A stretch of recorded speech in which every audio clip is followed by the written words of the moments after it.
Segunda Epístola de Paulo a Timóteo, capítulo 3, e o verso de número 14 ao 17. São poucos os versículos, mas eu gostaria que você anotasse também na sua Bíblia aí. Segunda Epístola de Paulo a Timóteo, 3, 14 ao 17. Encontraram? Digam amém. Diz assim: Tu, porém, permanece naquilo que aprendeste e de que foste inteirado, sabendo de quem o tens aprendido, e que, desde a tua meninice, sabes as sagradas letras, que podem fazer-te sábio para a salvação, pela fé que há em Cristo Jesus. Toda Escritura, preste atenção, toda Escritura divinamente inspirada é proveitosa para ensinar, para redaguir, para corrigir, para instruir em justiça, para que o homem de Deus, vou recapitular, para que o homem de Deus, para que a mulher de Deus seja perfeito e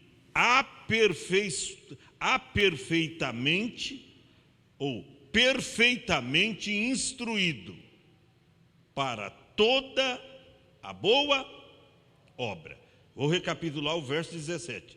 Para que o homem de Deus seja perfeito e perfeitamente instruído para toda a boa obra. Diga amém. Toma o seu assento um minutinho só. Interessante que nesse texto, Paulo ele traz uma exortação acerca da sã doutrina e de pregar o evangelho em todas as ocasiões. Pregar o evangelho em todo o tempo. Tanto é que no capítulo 4, verso de número 2, Paulo diz: e pregues a palavra. É para pregar o que? A palavra. Pregue a palavra. E aqui eu começo a dar uma dica para os irmãos. Cuidado para você pregar uma outra coisa que não seja a palavra. Paulo diz, que pregues a palavra. Instes a tempo e fora de tempo. Redargue-as, repreende, exorta com toda longanimidade de doutrina. Então, ele aconselha Timóteo, que era um obreiro novo, que estava principiando o seu ministério, estava no começo, no primórdio do seu ministério, e ele trazia uma palavra de incentivação para que Timóteo, primeiro, no capítulo 3, ele fala, tu, porém, Timóteo, permanece naquilo que aprendeste. Ele aprendeu de quem, Timóteo? Da sua mãe Eunice e da sua avó Loide. Ele aprendeu. Era para ele permanecer naquilo que ele aprendeu na sua tenra idade. Meninice aqui é na sua infância. É os primeiros passos na fé que esse jovem, eu vou dizer um adolescente, ele estava dando. Então, permanece naquilo que aprendeste e de que fosse inteirado, sabendo de quem o tens aprendido. Porque é muito bom você ter uma referência. Mas eu aprendi de um fulano de tal. Essa pessoa andou com Jesus, ou essa pessoa imita Jesus, essa pessoa é padrão, é modelo, essa pessoa dá para a gente seguir. E é desta forma que Paulo estava aconselhando Timóteo para pregar a palavra. Então aí eu quero deixar uma dica para os irmãos.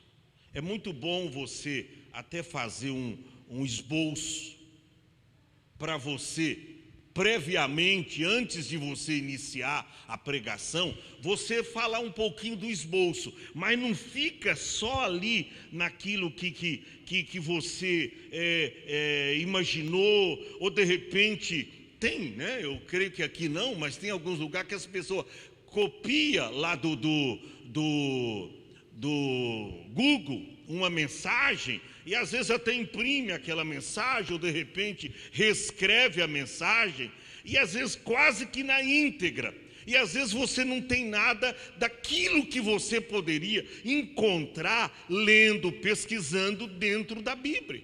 Isso é muito bom, porque senão você faz 4, 5, 10 folhas, e aqui não sabe, eu estou aconselhando vocês, porque Timóteo, está vendo? Ele estava sendo aconselhado por Paulo. Pregues a palavra. Então, às vezes a gente enche um caderno de 4, 5, 10 folhas, e aí a gente se perde, porque você quer falar tudo aquilo, e você não consegue. E às vezes um texto tão lindo, maravilhoso, que você leu, você não consegue explicar, porque até quando você vai correr para aquilo tudo que você preparou, e de repente parece que quando a gente vai ler, a gente fica meio apavorado, né? A gente fica meio apavorado, e acaba no fim você deixa o seu tempo passar e não faz uso corretamente da palavra. Então, fica aqui uma dica para vocês. Por exemplo, domingo eu falei sobre o pecado de Acã. Falei uma rápida introdução dos 3 minutos, mas aí eu já entro na palavra. Aí o que eu anoto só? Às vezes eu uso um papelzinho, anoto alguns tópicos ali todos, mas eu quero ficar centrado na palavra. Então eu falei, olha, como os muros de Jericó caíram, aí a dificuldade que eles tiveram contra o povo de Ai, mas aí descobriram o pecado de Acã, ele confessou, depois infelizmente foi morto, ele com a sua família, e depois eles foram contra Ai novamente, e eles venceram a peleja. A palavra nossa, ela tem que ter começo, meio e fim. Você não pode começar falando do amor, e aí na metade da mensagem você desvia do amor, e no final você mata o amor. Você mata o amor. Então, a sua mensagem tem que ter começo, meio e fim. Então, é bom você fazer um esboço. É muito bom você fazer um esboço, mas não fica só naquilo. Lê ali, porque às vezes o milagre da palavra está na própria palavra, irmão. Está na própria palavra. E se você pegar muita coisa, sabe o que vai acontecer? Coloca aí no telão para mim, eu estou me lembrando. Eclesiastes 5:2. Eclesiastes 5:2. Pode acontecer isso aí, não te precipites com a tua boca, nem com o teu coração se apresse a pronunciar palavra alguma diante de Deus, porque Deus está nos céus e tu estás na terra, pelo que sejam poucas as tuas palavras.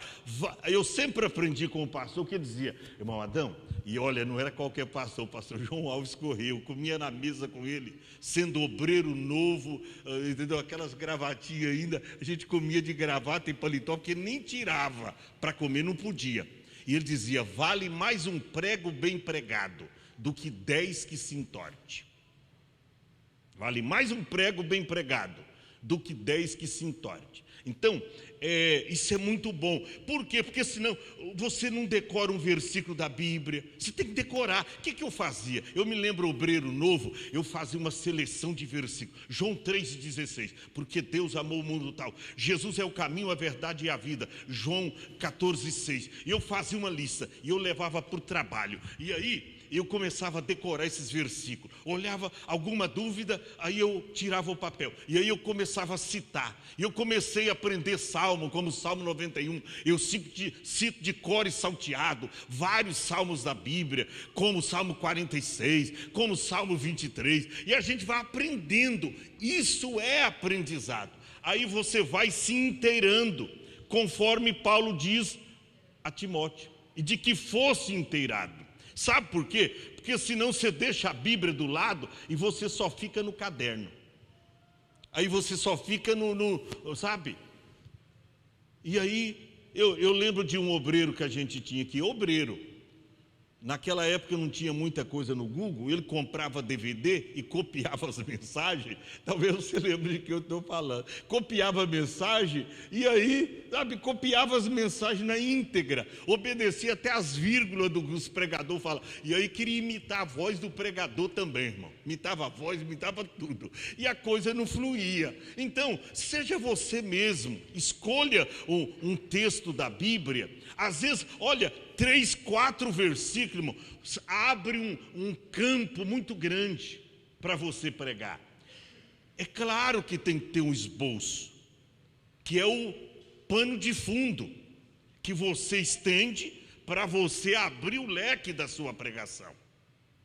Mas não fica só no coisa, não. Por quê? Porque de repente o tempo passa, você quer concluir e não consegue, e aí o Espírito Santo quer falar, porque me parece que não está anotado aqui, Lucas 12:12. Lucas 12:12 fala, ó, que quando você lê a Bíblia, quando você estuda a Bíblia, acontece isso, né? Ó, você não vai ficar preocupado no que você vai falar, porque na mesma hora o Espírito Santo, ele vai te usar para falar o que convém. O Espírito Santo vai te usar, mas o Espírito Santo te faz lembrar daquilo que você estudou, daquilo que você leu, porque o Espírito Santo não dá glória ao preguiçoso, quem não estudou a Bíblia.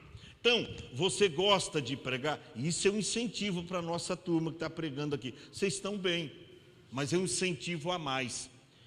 Quer ser um bom pregador? Primeiro, tente memorizar. Uma hora eu vou dar um estudo aqui, até um curso sobre oratória, sobre exegese, e como você falar ao público. Eu tenho vários livros, eu tenho livros lá, alguém pensa que o pastor Adão, eu tenho uns 6, 7 livros que eu lancei, eu tenho todas as matrizes lá, tem Sermonário do Obreiro Aprovado, volume 1, volume 2, os métodos favoritos de Jesus para fazer discípulos, eu tenho vários livros lá, só está lá, não, é só pegar e relançar novamente. Eu vendi tanto que acabou. A apostila eu devo ter uma matriz a Ruth às vezes quer jogar fora, está lá numa estante lá, quer jogar, não, meu filho, isso aqui é tesouro, isso aqui os meus netos, tá? O Teozinho, o outro, quando eles veem isso aqui, e eles meio, isso aqui é tesouro, isso aqui é tesouro, mas eu tenho lá as matrizes das apostilas, coisa tremenda, irmão. E olha, como é que você prepara um sermão? Primeiro ore a Deus. O pregador, ele tem que orar muito, para Deus dar a palavra certa, para Deus dar, não importa se a palavra vai mexer com A, com B, com C. Às vezes a palavra é igual domingo, né?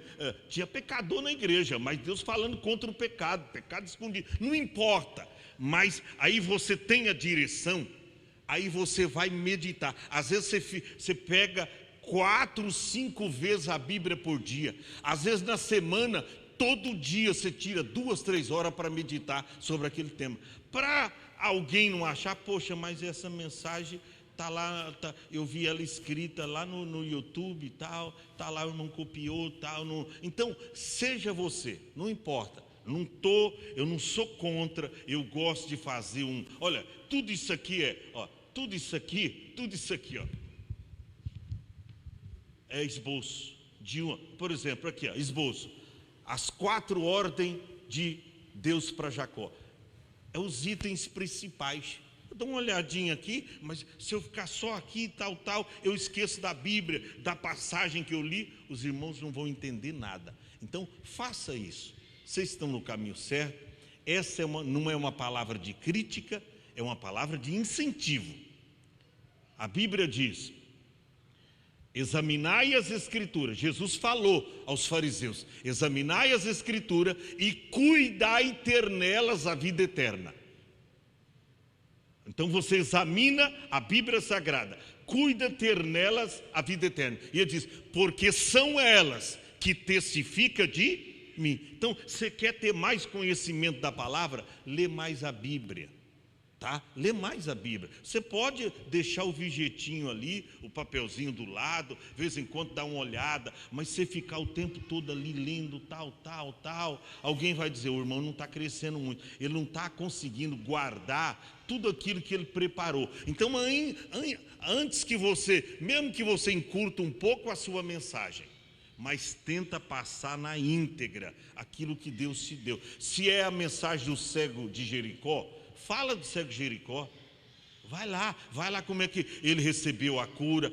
A palavra, irmão, pode ser um arroz e um feijão. Mas sabe que um arroz e um feijão bem temperadinho não é gostoso, irmão? Ontem a Ruth fez um feijãozinho que eu falei: meu Deus, faz muito tempo que eu não comi esse feijãozinho. É gostoso, rapaz, um arrozão, de repente tem um zoiudo ali, você come. Falei de zoiudo ali, alguém na porta já deu uma risada. É maravilha, isso é gostoso. Então, prepare bem a palavra, pregue a palavra como diz aqui, a tempo e fora de tempo. A gente tem que pregar. Hoje eu saí por aí, preguei para duas famílias, falaram que vem na igreja no domingo. Um borracheiro furou o pneu, fui lá e já evangelizei ele, e já peguei o telefone dele, e já dei a localização da igreja. A gente não pode perder. E um outro lá, eu fui também, preguei para ele, fui na casa dele, me deu uma vontade de orar, mas a primeira vez eu falei: não, espera um pouquinho. Então, a gente tem que pregar a palavra a tempo e fora de tempo. Fica essa dica. Continua fazendo os seus esboços, continua fazendo aí as suas anotações, mas não fique só nesse segmento, sem guardar. Se perguntar um versículo da Bíblia, você não sabe. Você não cita um versículo se você não olhar no papel. Você tem que crescer. Crescer na graça é a ordem. E no que mais? No conhecimento. De quem? De nosso Senhor e Salvador Jesus Cristo. Fique em pé, tá? Não interpreta diferente o seu pastor, não, porque pastor que abra a Bíblia assim para ensinar, para motivar os seus líderes, são poucos, né? Isso aqui é uma palavra de motivação. Não é para você sair daqui: oh meu Deus, e agora? O que eu vou fazer para pregar? Vai orar, meu filho, Deus vai te dar palavra. Vai orar, Deus vai te dar mensagem. Você vai fazer assim um esboçozinho ali, um pano de fundo, mas você já vai ter cuidado para você não ficar ali detido todo o tempo tal, e você larga a Bíblia e corre lá e aquela coisa toda. E aí é ruim que até a câmera está te filmando, ela nem vai pegar você olhando para frente, você vai estar o tempo todo. Eu queria tirar uma foto do irmão, mas ele sempre está lendo. Não, você vai ler um pedacinho ali, um tópico, e vai estar pregando. Que está dizendo assim, a gente tem que orar mais, a gente tem que buscar Deus, tem que se santificar, a gente tem que fazer isso, tem que fazer aquilo. Aí de repente você vai olhar, ver um outro tópico, e aí você vai seguindo a mensagem. Deus vai te abençoando, você vai crescendo e vai se tornando um grande pregador da palavra de Deus. Amém, irmão?